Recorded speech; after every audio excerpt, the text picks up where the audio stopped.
नमस्कार, मैं रवीश कुमार। 4000 से अधिक घर, दुकान और स्कूल वगैरह तोड़े जाएंगे। क्या आपको पता है कि अतिक्रमण हटाने की इतनी बड़ी कार्रवाई हो रही है?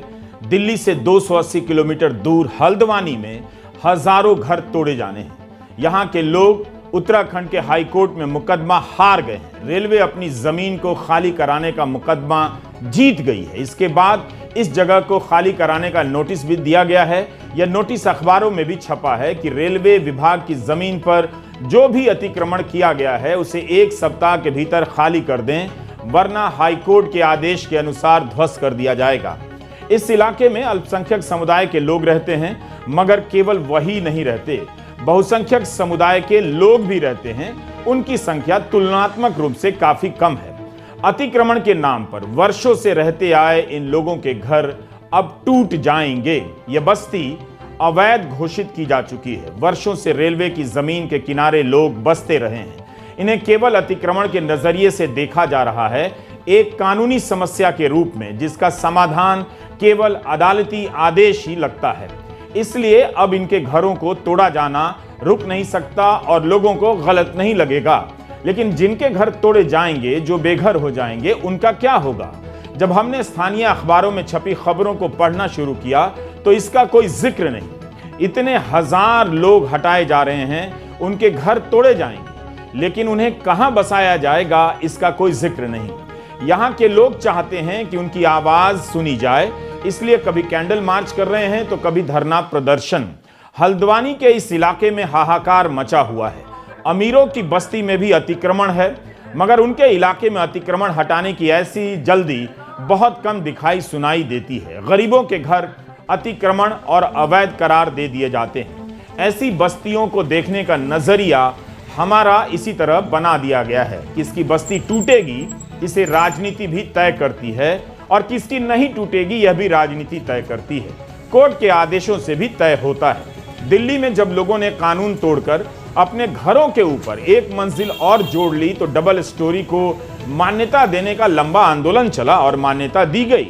मगर राजनीतिक रूप से कमजोर और आर्थिक रूप से दुर्बल लोगों की बस्तियां कानून की चपेट में आसानी से आ जाती हैं। मध्य प्रदेश के खरगोन में हिंसा की एक घटना के बाद तुरंत अवैध बताकर बुलडोजर चला दिया गया। इस होड़ में उनका भी मकान गिरा दिया गया जिन्होंने प्रधानमंत्री आवास योजना के तहत घर बनाया था। दिल्ली के जहांगीरपुरी में भी अतिक्रमण हटाने की कवायद चल रही थी, मगर प्रशांत भूषण और दुष्यंत दवे जैसे वकील सुप्रीम कोर्ट चले गए। अतिक्रमण पर रोक लगी, गरीब लोगों के घर बच गए। क्या हल्द्वानी के हजारों लोगों का घर बच सकता है? याद कीजिए उस समय क्या हुआ। चीफ जस्टिस का आदेश था कि अतिक्रमण पर रोक लगे, मगर आदेश का पालन तुरंत नहीं हुआ। कारण बताया गया कि आदेश की कॉपी नहीं मिली है। दिल्ली में सुप्रीम कोर्ट है, दिल्ली में जहांगीरपुरी। जब वकील दुष्यंत दवे ने चीफ जस्टिस को जानकारी दी कि इससे गलत संदेश जा सकता है, तब चीफ जस्टिस ने सुप्रीम कोर्ट की रजिस्ट्री के अधिकारियों को आदेश दिया कि तुरंत अफसरों को आदेश के बारे में बताया जाए और अतिक्रमण हटाने की कार्रवाई रोकी जाती है। 2010 में सुदामा सिंह केस में दिल्ली हाईकोर्ट ने फैसला दिया कि किसी बस्ती को उजाड़ने के क्या नियम होंगे और उन्हें फिर से बसाना भी होगा। तब फिर यही हल्द्वानी में क्यों नहीं हो सकता है? इसके बिना वहां घर कैसे तोड़े जा सकते हैं? हल्द्वानी के हजारों घर तोड़े जाएंगे। इस सर्दी में जरूर इन्हें नोटिस दिया गया है, मगर 1 सप्ताह का नोटिस क्या काफी है? 2019 में दिल्ली हाईकोर्ट ने अजय माकन बनाम भारतीय संघ के केस में विस्तृत फैसला दिया है, जिसमें कहा है कि हटाने से पहले प्रभावितों को अपना पक्ष रखने का अवसर दिया जाएगा।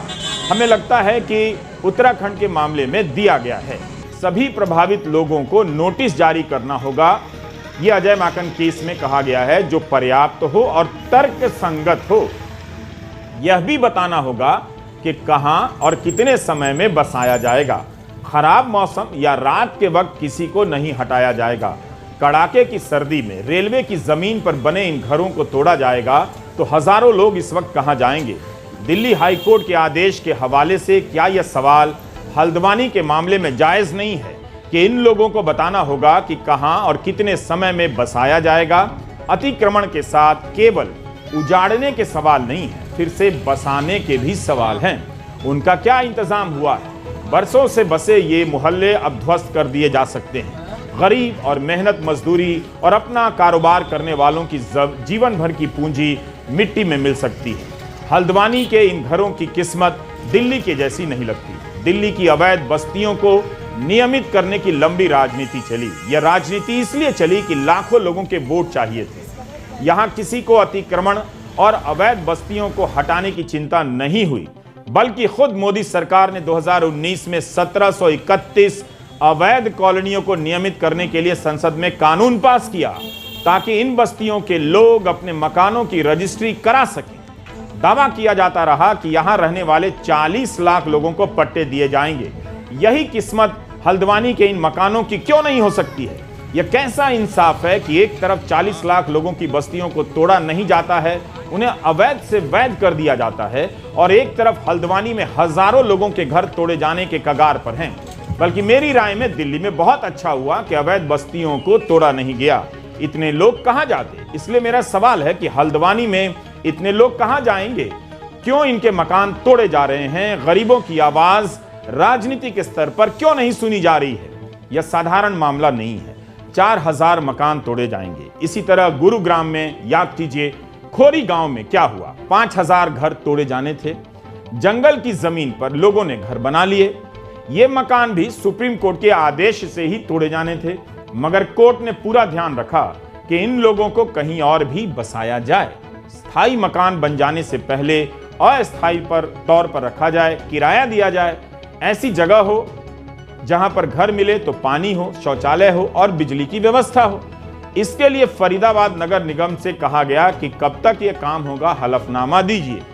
जिन लोगों को घर मिला वे फिर सुप्रीम कोर्ट जा सके कि घर रहने लायक नहीं है। फिर भी इन लोगों को तुरंत बसाने पर भी जोर दिया गया।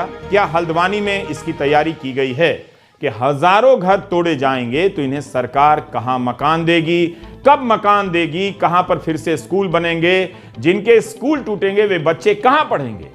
2017 में भी हाई कोर्ट ने रेलवे की जमीन पर बसी इस बस्ती को तोड़ने के आदेश दिए थे हल्द्वानी में, लेकिन उत्तराखंड सरकार सुप्रीम कोर्ट चली गई। इस वक्त उत्तराखंड सरकार सुप्रीम कोर्ट क्यों नहीं जा सकती? उस वक्त सुप्रीम कोर्ट ने हाई कोर्ट के आदेश पर रोक लगा दी। हल्द्वानी की रेलवे की जमीन पर बसे इन घरों में रहने वाले लोगों की नींद उड़ गई है। वे मीडिया चिल्ला रहे हैं, धरना प्रदर्शन कर रहे हैं, चाहते हैं कि दिल्ली तक उनकी आवाज पहुंचे, लोगों की नजर पहुंचे। ये मामला सिर्फ अल्पसंख्यक समुदाय का नहीं है। अगर आप इसे देश भर के स्तर पर देखें तो चाहे बहुसंख्यक हो या अल्पसंख्यक हो, अतिक्रमण हटाने के नाम पर उनके ही मकान शिकार होते हैं। अमीर लोगों के मकानों में इस तरह की एक मुश्त कार्रवाई आपको बहुत कम नजर आएगी। उनके मसले को, हल्द्वानी के लोग यही चाहते हैं कि उनके मसले को मानवीय आधार पर देखा जाए।